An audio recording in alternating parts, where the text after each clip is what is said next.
Oh yeah. Okay, include my audio. There you go. Yep. Oh my goodness.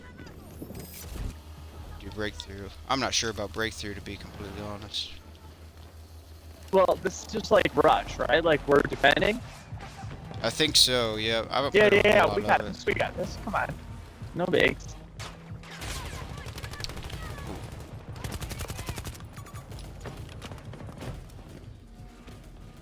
Oh, uh-huh. Oh, dude, we were just talking about that. It's the best one ever. Yeah.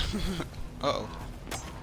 I'm gonna push up. I'm getting ate up by inserting. Oh, Battlefield 4 is so good, yeah. Good time to pick it up though. Like this game has improved a lot since it came out in like 2021. That's what I've Like heard. it's actually 21. pretty Oh old. snap. That's what I've heard. Yeah, almost I 2 just kind years of got now. tired. I just kind of got tired of how trash Call of Duty's turned into. Yeah, yeah. Yeah, I know. It's really sad to see. Yeah. So, what's your beliefs about God, man? You're kind of agnostic, you said. Yes, so if that's the word to use for it. Yeah, Right. agnostic just means like, don't really know if there's a God. There could be, but there may not be. It's just kind of you're on the fence about it, technically. Yeah, basically, yeah. Yeah. So, you said you did believe in so you believe in a higher power, but you're just not really sure if it's like a religious type of view. Yeah.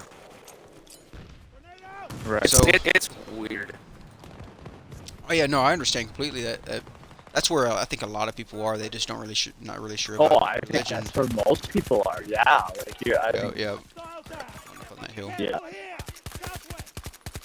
Broke. I hate we can't go past this line. But Which totally makes sense. I mean, you look at the state of everything nowadays, like just American politics and everything. It's absolutely. Oh, hard to. as Like, you arrived, man. yeah, that makes sense. Got you.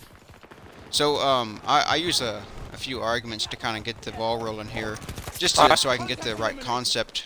I want you to understand God correctly first off, before I get into any kind of religious view. Got you. So I use what's called the Kalam cosmological argument. Okay. And basically it's set up, oh my goodness, it's set up within two premises, and then a conclusion that follows logically from the conclusions. Alright. And it goes something like this. So anything that begins to exist has to have a cause. Okay. The universe began to exist, that's premise 2. Therefore, the conclusion would be the universe has a cause. So, not really a detestable thing, pretty simple explanation. Yeah. Now, then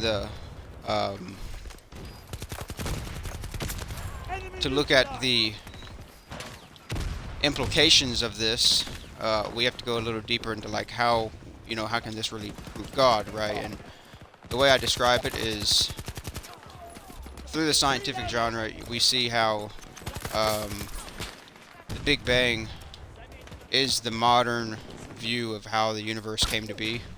Dang, I saw that sniper. I just didn't think he was going to get me, but the Big Bang, all it basically states is that the universe began to exist 13.8 billion years ago.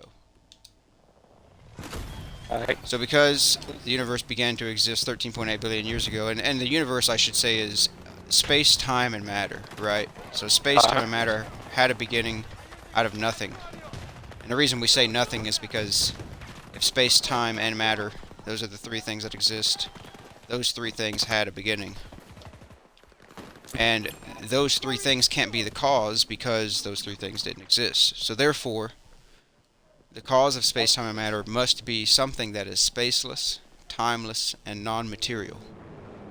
And I usually say it must be something powerful because you have to have power and able to go from a state of nothing to a state of something. And I would even argue personal to say that only personal agents can make a decision to go from nothing to something. Okay. So when I usually describe something that is spaceless, timeless, non-material, personal, and powerful, who does that sound like, Yeah, I hear you. Yeah, it sounds a lot like God. And all this does is just kind of get the ball rolling. I'll use one more argument just to really iterate, uh, to really show you God's existence. I think it's a powerful one using math. Okay. And I'll do it the same way. So it's premise, premise, conclusion. So premise one is math can only come from a mind. And for example, like we know, like my Xbox that I'm playing on can't do math. My tree in my front yard can't do math, right? Only a mind can do math.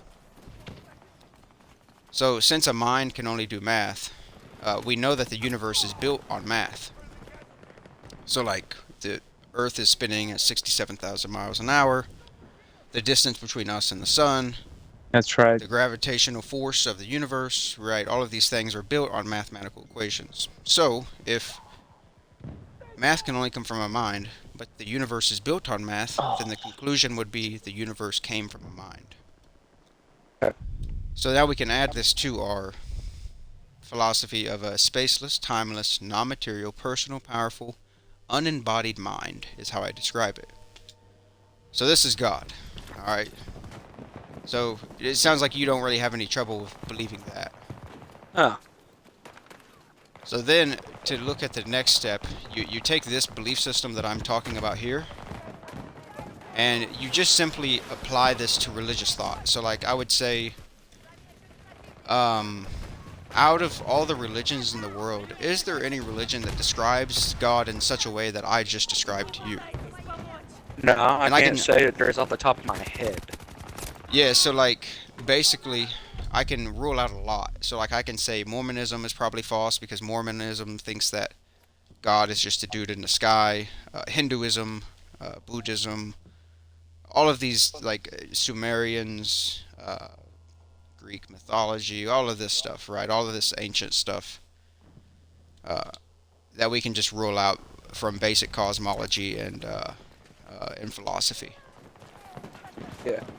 So really the only three religions that I've looked at that really describe God in such a way is Judaism, Christianity, and Islam. Those are the three that describe God in this way.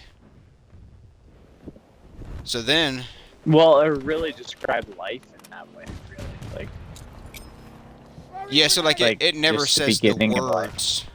Like, it never says God is a spaceless, timeless being in these religions, but it says, like, for example, in the Old Testament describes God as the wind.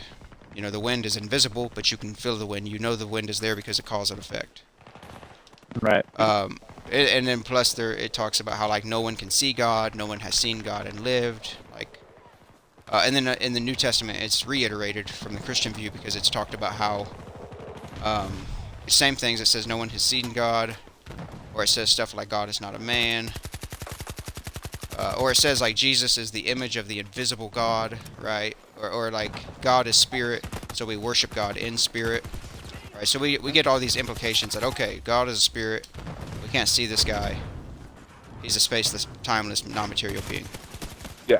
Man, this riot shield dude just tore me up. But he caught me in that tunnel, man. He tore me up. I was stuck. But these are the three. So then I can look at these three religions and say, okay, which out of all these religions, which ones is true, right? Or is it even true at all? How can I know, right? And Yeah. now we've switched from science and philosophy, and now we're looking at history. And where these three religions differ is really it's on one thing. It's on Jesus. So now we're just trying to understand the historical Jesus. Who's the historical Jesus? Oh my gosh, dude, there's too many people to shoot at right there, dude. I just missed every single shot. Definitely a lot of Insane. them. There's like 6 people. Y'all Yeah. took them out, though. I was so Oh, scared, dude, but... we can't move forward. That Right. forward line. I know, it really... I don't like it on this map, man. It's really constraining. It's pretty restrictive. Yep. So, what kind of a background do you come from? Christianity. Yeah. Okay. Oh, perfect.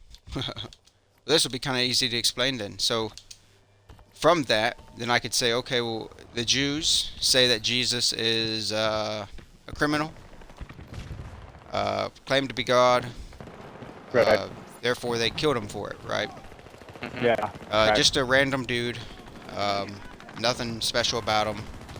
A delinquent, right? He got what he deserved, Yeah. is what a Not Jew even would a say. prophet. Like Yeah, he got what he deserved. really, the Islams almost give Jesus more regard, than Yeah, exactly. the Yeah, Jewish. it is kind of funny. Yeah. Crap. But so then the Muslim would say, no, Jesus isn't that. They would say he's legitimately a prophet, but nothing more than a prophet. And he never claimed to be God. But then the Christian says, well, no, both of you guys are wrong, and Jesus actually is God. And then now we would just say, okay, well, out of these three claims, which one has the most validity? And to me, Christianity has so much evidence and support, not even just from the Bible, but I'm talking about, like, because I don't like to use just the Bible, because it kind of puts you in this dilemma of what's called the circular reasoning, and I don't like to use that. So, like, I can look at stuff like Tacitus and Pliny and all of these others that wrote about Jesus. There's 8 to 11 sources outside the Bible. So people that weren't Christians that wrote about Jesus and described his life, and they all confirmed the Christian things. So they all say he was a man in the Jerusalem area, lived and died by crucifixion under Pontius Pilate for his claims, had a following, and so he was buried on the third day, or he was buried, and then on the third day his body was missing. These things that I just described are historical facts. Like, these are not detestable at all. Even atheistic scholar by the name of Bart Ehrman agrees with this. He says the most attested fact in antiquity, so in ancient history, is that Jesus died by crucifixion under Pontius Pilate. So this atheist, Bart Ehrman, basically says if he were to look at any historical fact in the history of mankind that's, older, so antiquity, he says that's the one that he is like, that one he's going to the bank with. That one happened. Yep, he has no doubt about it And then, whatsoever. so, like, what about the resurrection? So, and then this So- is where the resurrection comes in, like this. Now, this idea, let me say this first, this actually debunks Islam, because Islam itself doesn't even believe in the crucifixion of Jesus. So the Muslims believe, not only, like I said, they don't believe Jesus was God, but they don't even believe Jesus was crucified. Their text was written, yeah. the Quran, if you read the Quran, it was written in 400 AD. And, we know Jesus died around 33 AD. And so Right. basically they're making a statement about Jesus that's 370 years 400 years after old. the event. Right, so Yeah. not a very valid source. So right now, then and there, I can say, okay, it makes sense that Islam, more than likely, is false, right? Just based off of this kind of stuff, it's making incorrect claims about history. Yeah. And this is just one example from Islam. There's many, many more, but this is just one example.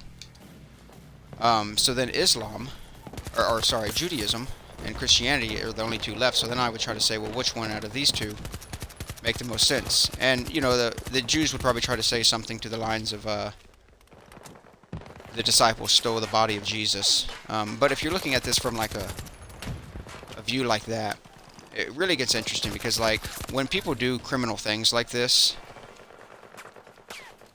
like we've described, like, 'cause that would be something to, like, that would be a criminal event during that time frame in history with the Jews. Taking a dead body was like a big no-no because of how the Jewish people looked at, like, deceased bodies was like it would make you unclean. You just don't do that. You can't go anywhere near temples and synagogues for like weeks. It's just an unclean thing. It's not Oh boy. not good to do. But then the question would be, and the thing is, the Jews actually admit the tomb is empty. Like, they admitted on the third day the tomb truly was empty. That's not detestable. So, and then even from the atheists, they would try to claim, well, you know, Jesus didn't actually rise, but all the other facts are true. But to me, this is where I get into, like, when I told you earlier about, you know, what's the best explanation of the data I gave you. So, going through cosmology, the best explanation of the data I gave you was there's a creator. So now we can do the same thing with history. We can say, well, what's the best explanation of the data we have? And people have tried to come up with a few reasons why, or a few reasons to think of like naturalistic ways to explain away the resurrection. One of them is called the swoon theory, and the swoon theory basically states, dude, I'm fighting off an entire army up in this mug. Oh my goodness. There's like 9 guys in there. I took out like 3 of them,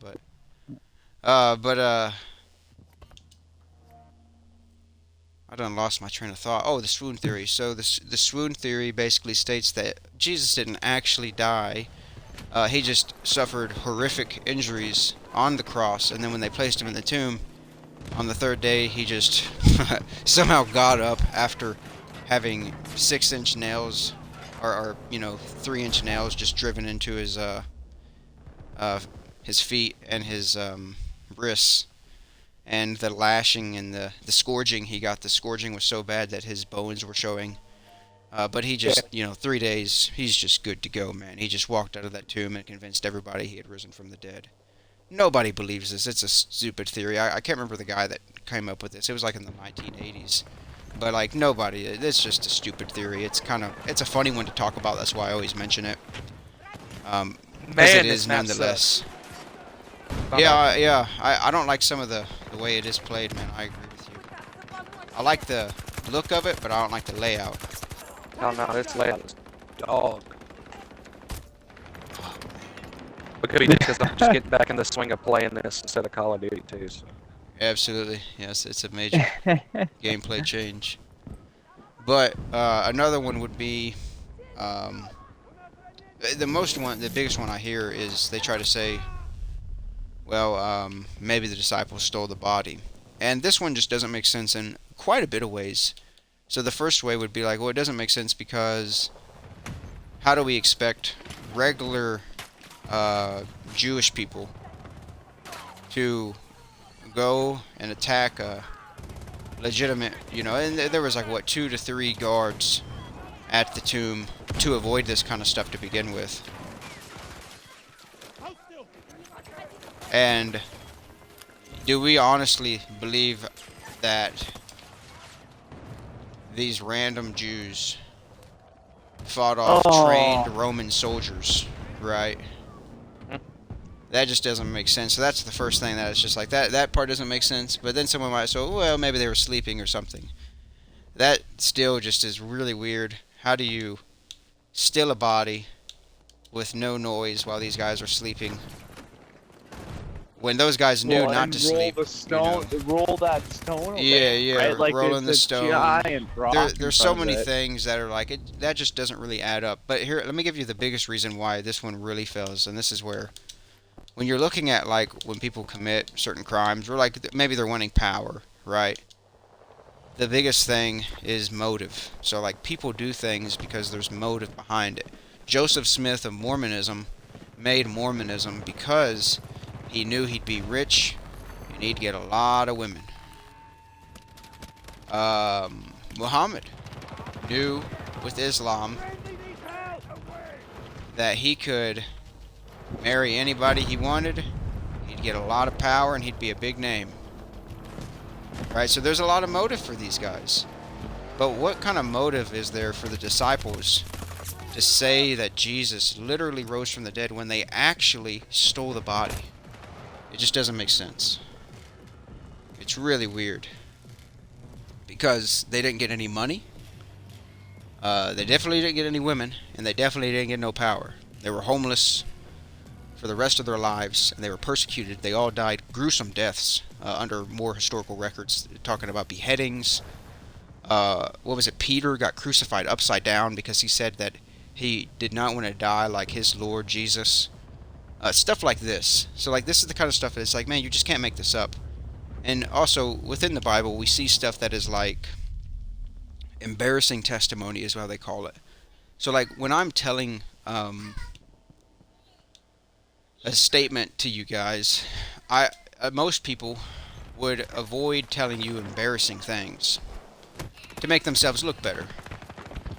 You know, nothing wrong with it nonetheless, but if you're looking at a truth, you know, statement and claim of, you know, a whole religion like Christianity, these guys wrote down a lot of embarrassing things. And this is how we can also see how reliable the Bible truly is. So the motive is lacking, and like it would basically be like this. A lot of people will usually say, well, yeah, these guys died for their beliefs, but so did, you know, Muslims die for their belief. You know, they'll go crash into a plane. So isn't that evidence for Islam too? I say no, not really, because Islam, you know, people that flew their planes into the 9/11 towers for Allah, they were doing that because they were taught that Islam is true and you should do that. Jesus never told anybody to kill anybody. No doubt, no doubt. But basically, my point is like the people that would try to say isn't this evidence for Islam too. But like the problem is, and I would argue that's not truly what Islam is. Like if you meet a genuine Muslim, that's not what they are. That's the bad side of Islam. Yeah, you know what I mean? that's extreme. I know that's like Exactly. extreme. Yeah. That's not a What do they call modern. it? Jihad. Yeah, it's like Yeah, people yeah. who take jihad really, really. Yeah. Yeah. But so basically, the difference is this: if you were at an event, you know, like the disciples were in a unique position to know whether or not the resurrection truly happened or not, right? They were there. They were witnesses. Yeah. And Yeah. that's the difference between a Muslim, because a Muslim that flies a plane into the tower in 2001 wasn't there for Muhammad, you know, so they don't know if Islam is true. They're just going off of faith. But the disciples were in a unique position to know for an absolute fact if this was true or if they were telling a lie. Yeah, but that's true about us. Like we gotta go off faith. Absolutely, but I'm making it as a case for the disciples themselves. So, like, the reason why I can believe the disciples' story is because their story never changed one time, and they were persecuted. So, like, it's kind of like this. Would you yourself die for something you know is false, that you made up after you stole a body? Yeah, no, you wouldn't. It It doesn't make any sense. So this is why that's just a few simple reasons of why I would say this. It really looks like these guys are telling the truth. Or if not, they're really insanely dedicated to it. Yeah. lie. And then maybe they were deceived. Maybe that actually goes into the next theory. The next theory is the hallucination theory. I got you. Thanks. But the hallucination theories. You theories. seem to get all kinds of pills, so I'm coming to you.